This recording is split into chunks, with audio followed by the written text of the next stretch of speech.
Baruch Dayan Ha'emet, blessed be the righteous judge. It's a hard day. It's a hard day for Judy's family. It's a hard day for our temple family.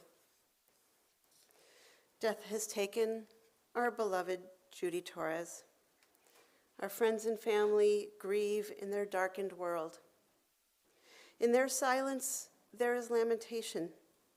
In their tears, there is loneliness. Lost in their sorrow, may they find the presence of loving friends. Hear them, O God, and be with them. For Judy's love that united all of us in life and which death cannot sever. For her companionship that we shared along life's path and which continues through the tenderness of memory. For the gifts of her heart and mind that brought us joy and happiness and is now a precious remembrance. For all these and more, we give thanks to God. In this time of grief, we listen to the voice of our sacred scriptures that brings us the ever-new message of God's nearness. It tells us of our kinship with the Creator in light as in darkness, in joy as in sorrow, in life as in death.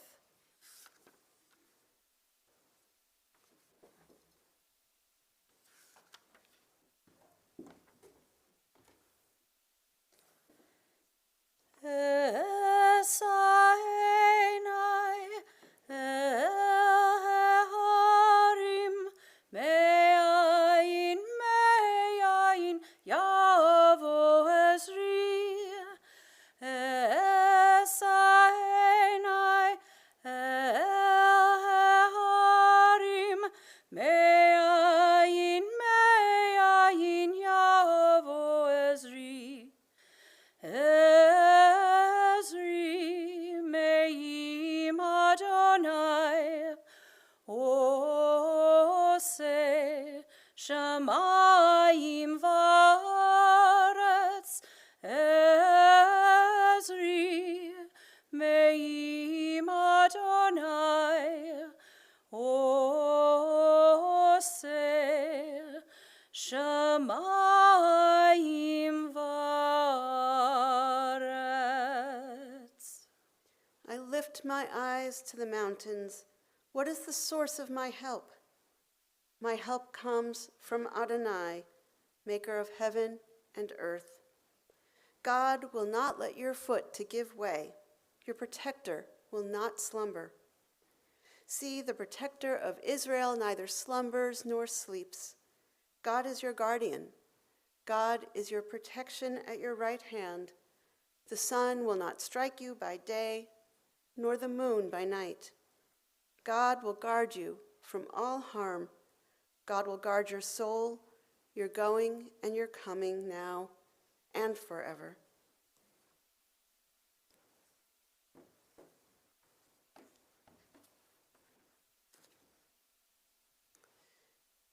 In his sorrow, Job cried out, Adonai Natan, v'Adonai lakach, yehi shem Adonai mivarach. God has given, God has taken away. Blessed be the name of God. An ancient people, we are well acquainted with grief and with the valley of the shadows. Death and sorrow are not strangers to us, yet the centuries have taught us that a good name endures beyond the grave and that there is strength in faith. With Job we say, Adonai Natan, God, you have given. You gave us a loved one who will not be forgotten. For all that was good and enduring in her life, we offer the deepest thanks of our hearts. Adonai lakach, God, you have taken away. We pray for the strength to turn our broken hearts into an altar of trust, before which we acknowledge your sovereignty and love, as we say, Yehi Shem Adonai Mivarach, blessed be the name of God, now and forever. Let's take a few moments for our own silent thoughts and meditations, our own memories of Judy.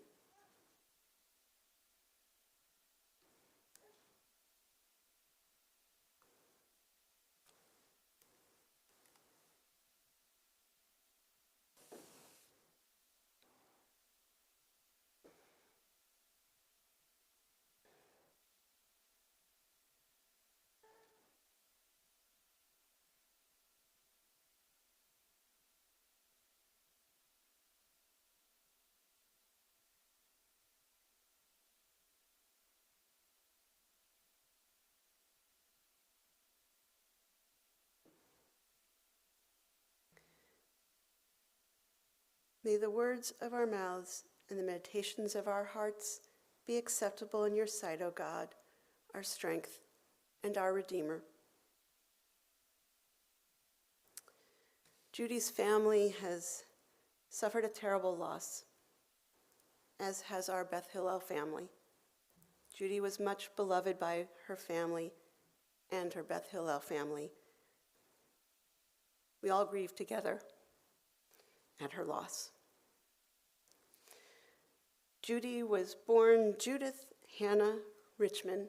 She grew up in Waukegan with her brother Joel, a classical pianist. Judy told me that there was always music in the house, mostly classical, and that she loved it, but she herself was not particularly musical. Although her kids told me that she loved 60s and 70s classic rock. Me too. It's one of the things we had in common. And they told me that she loved to sing in the car and to rock out to the music. She was the original hippie. Family was everything to Judy. She worked in the family business, Eisenberg's department store, working alongside her mother. And later she worked with her husband, Bill, in their family business, Jewel Electric. Bill passed away last May, and Judy missed him and spoke of him often. And I talked the other day to Jennifer, Mia, and Jason about Judy. And I asked if Judy had any hobbies, and they said her family, her kids, were her hobby. Everything she did was all about the kids, and they were her greatest accomplishment. Among her most treasured memories, they said, were their annual family trips to Mexico. She was also a stepmother to Bill's kids and loved them very much. But Jennifer also said, but it all shifted when the grandchildren came. And they became a big focus. Sarah, Maxwell, Olive, Elliot, Hazel, and now great-granddaughter Scarlett, and the in-laws, the Mahatonim, all of them were central in Judy's life. But Judy actually did have a hobby, and she talked about it with me often. She loved to restore old furniture. She did reglazing of stained glass windows. It was just amazing to me, all the things that she talked about. And her kids said she loved to go to flea markets and find all kinds of hidden, buried treasures and restore them to their original beauty and glory. Judaism also was very important to Judy. She grew up at Amachad in Waukegan, raised her kids there, worked in the temple's office so that she could pay for her kids to go to religious school there. And when she moved to Kenosha to be closer to Jennifer and to her grandkids, she joined Beth Hillel Temple and became a very important and beloved member here. She had her adult bat mitzvah here, and she was a regular attendee at worship services. She always sat right back there in the furthest back corner because she was very self-effacing, and she didn't always come on time. So I would look at, her empty chair and I'd think, Judy's not here. And then she would quietly come in and creep to the back and sit down, and I would say, Judy's here. Good, everything's okay. She was always unfailingly kind and considerate. She always stayed after services to make sure that Ed, our tech guru, had a ride home. My last conversation with Judy was Friday night. She was here, as always, at services, and she lingered after services and wanted to talk to me, and she wanted to be sure that I knew, and I have the family's permission to make this public, that she was our Passover angel. And for 15 years, she subsidized our community Seder, and she did it anonymously. And she said, it just brought me great joy to know that I could help support the temple in that way. And she didn't want any acknowledgement, she didn't need applause, she didn't need thanks. She just wanted to do it because it brought her joy. She was truly our temple angel and she'll be greatly missed. Some of Judy's family have some memories of Judy that they would like to share. So I'm going to ask first for her grandkids, Sarah and Max, to come to the bima.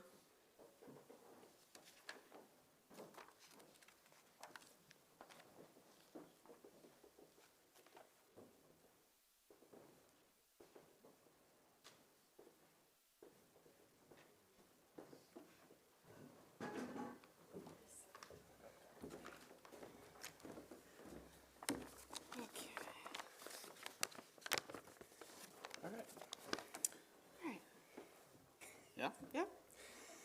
Good afternoon, everyone.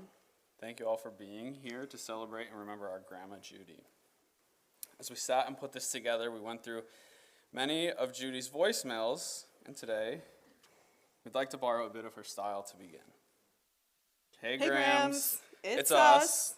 It's about 1:45 on Thursday, March 6th. We're not sure what you're up to, but we We're were thinking of you and wanted to leave you a message.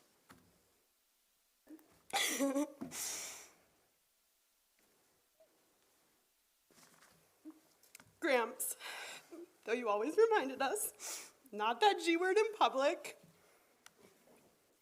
always Judy. From the time we were young, you were always there for us, whether we needed someone to talk to, a good laugh, or just a reminder of how much we were loved. We know one of the greatest joys of your life was being a mom, but we also know once you became a grandma, your grandchildren, became number one in your world. Some of our fondest memories with you are the little things. How you'd always offer us a cold beverage. How you'd ask for a zip of our Coke and then proceed to drink half of it. Chatting about concerts, celebrities, reality shows, and red carpets. How you'd always use a $100 bill at McDonald's drive-thru. How you took us on so many day trips. Disney on Ice, the circus, plays, Chicago for the zoo and the Shed Aquarium, and evenings at Ravinia. How you never made us wear our seatbelts. Of course, we don't recommend that, but we do have fond memories of being pulled over. And speaking of questionable activities, how about trespassing on private property to check out a new home built? We won't give away all of our secrets, but we were always up to something fun. One of our favorite memories was when you would take us to work with you. Our duties included copying, using the typewriter, and our personal favorite, shredding. We might not have been much help, but we always had fun hanging out with you. You made even the most ordinary things feel special. Together we played hours of board games. You had the oldest clue set we've ever seen. Could it be an original? We've played it so many times, and we will continue using the clue tracking sheets that you made us by hand. Grams, you were so thoughtful, so present, and you had a way of making every small thing feel special.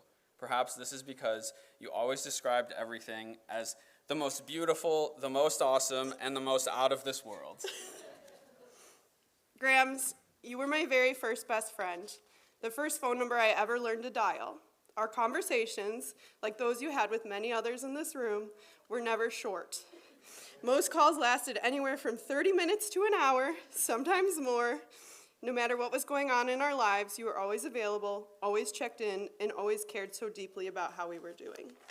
You might even get a call back after an hour. Yeah. You'd call me to ask how the stock market was doing. I haven't looked today.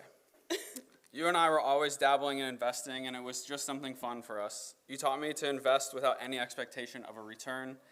Upon reflection, you taught me the same lesson about my relationships. You had a beautiful way of connecting with people and making them feel seen and valued. Your heart was generous, loving, and kind. We know you weren't just our grandma.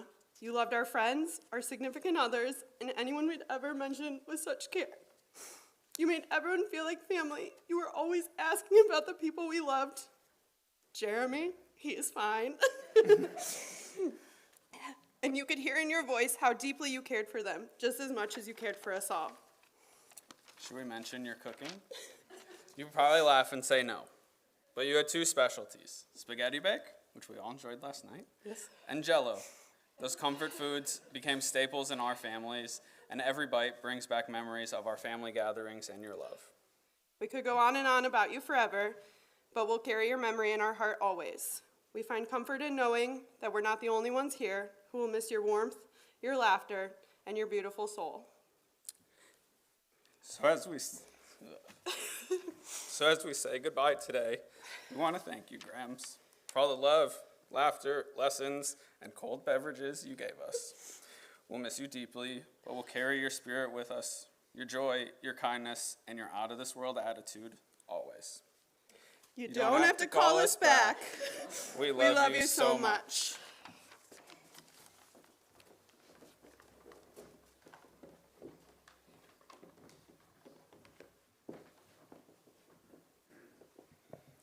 Judy's daughters, Jennifer and Mia, would like to share a few words. Do you want to come together?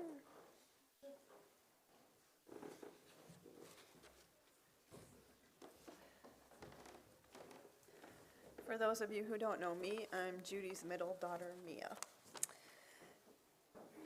And I'm going to try hard to get through this. Mom, I imagine the line between my life and your death as a two-way mirror. You can see me, but I cannot see you. And every day I press my palm up to the glass and hope that your hand finds it every time. Thank you.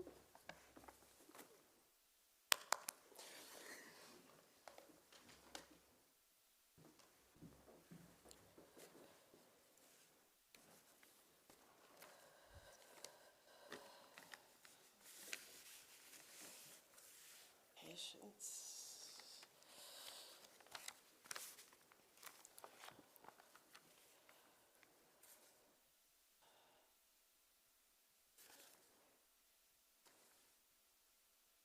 I'm not ready for this day,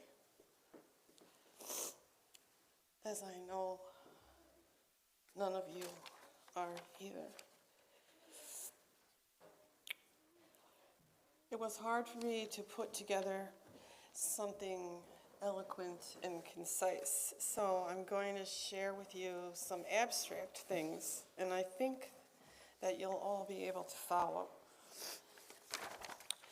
My mom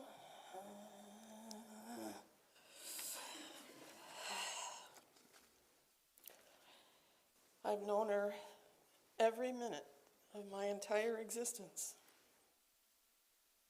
I've always lived in close range of her, and the idea of her as lifeless is completely foreign to me. Like, I don't know that I have any things that my mother would say that I could share with you. We weren't about that. She wasn't that way. She didn't make life lesson statements. But without fail, she would say, "That dress looks beautiful on you."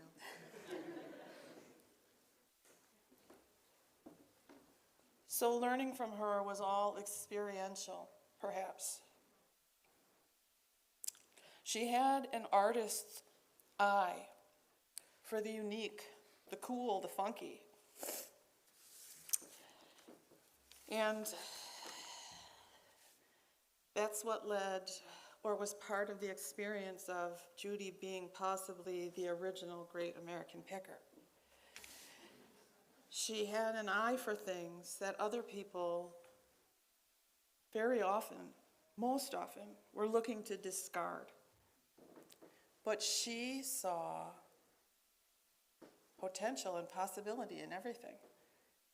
And so she taught us the beauty of ordinary things, how to take ordinary things and make them extraordinary. She taught us about fine hand beadwork. She taught us about rocks. She showed us sea glass. She showed us beautiful wood grains in oak and pine. And she showed us vintage buttons, dovetailed drawers, glass marbles, sterling silver, natural fibers like raw linens and silks, the beauty of a pressed-back chair, the leaded glass that you saw, hand-blown glass, bird feathers, fretwork and plaster crown moldings, sloping curves of wooden rockers and amazing turns of wooden dowels, embroidery, Mexican tiles, mosaic tile work. All these things make up the essence of Judy. She loved colors, teals, purples, fuchsias, and golds. We are trained in appreciation of skilled handiwork. The music. Neil Young, Cat Stevens, Joe Cocker, Mozart, Bach, Joel Richmond, Sarah Vaughan, Mose Allison, and Terry James. There was no slicing, dicing, chopping, braising, or blanching happening in our home. But there was wood stripping, sanding, glue, clamping, staining, and vernishing. We know about Elmer's, Tight Bond, Gorilla, and 5-minute epoxy. And so the words then that I leave you to say about the things that my mom taught me are these: potential, possibility, capable, fortitude, resilience,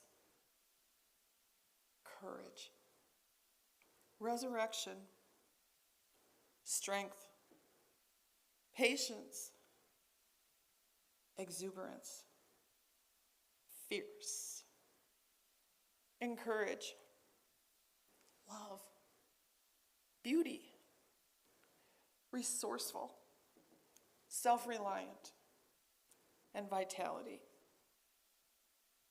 All the days that I knew my mom, she carried a wide-eyed sense of wonder. She always had marvel in her eyes all her days. And that was a huge feat in this world. And so I stand in amazement of that.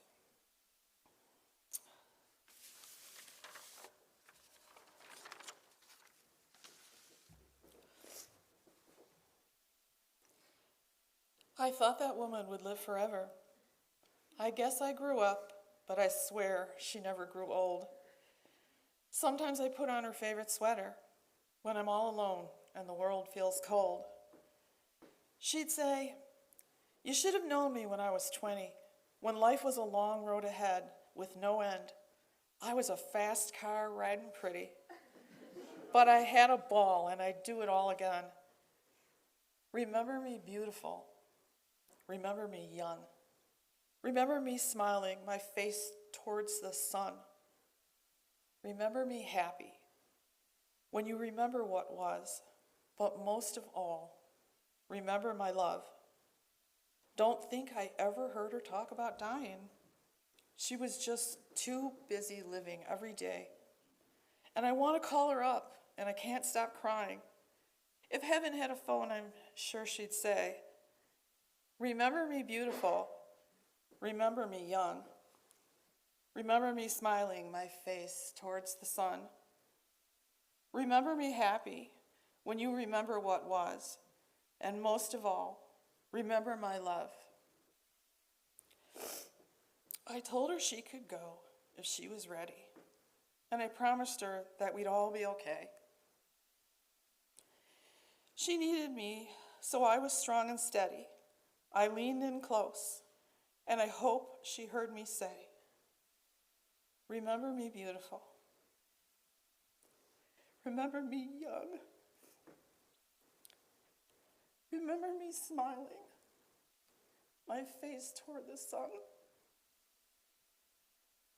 Remember me happy when you remember what was. But most of all, remember my love.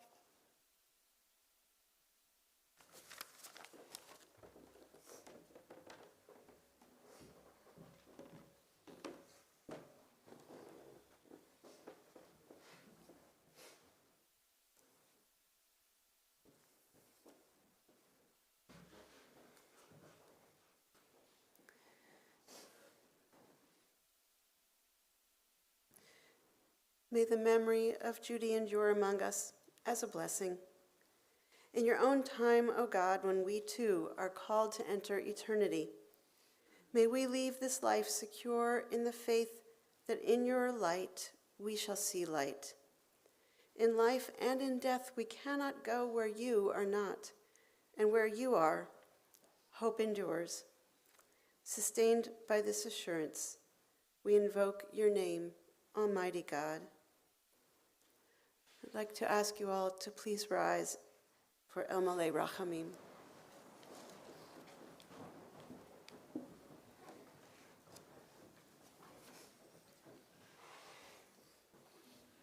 El Malay Rachamim shochen bamromim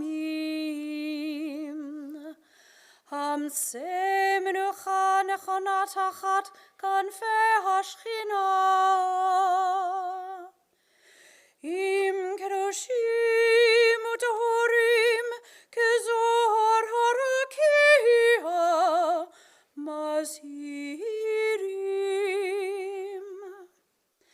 Et nishmat Yehudit Chana bat David v'hinda Rivka shehalecha le'olama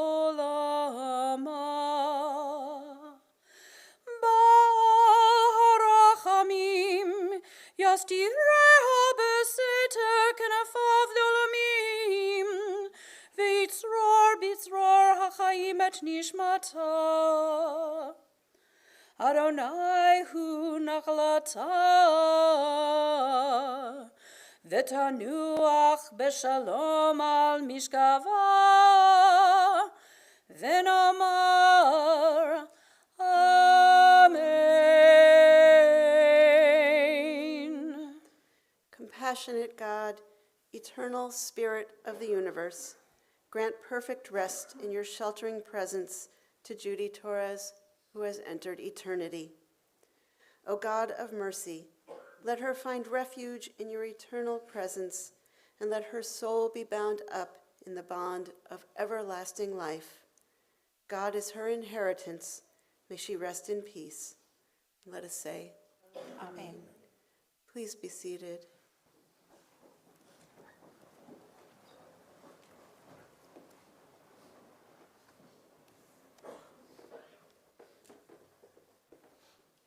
Thank you, Rabbi.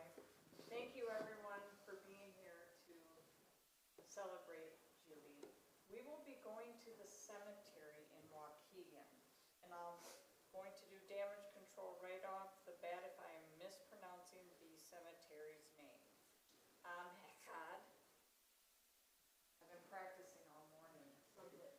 We will not be taking a funeral procession down there. It's a little too dangerous.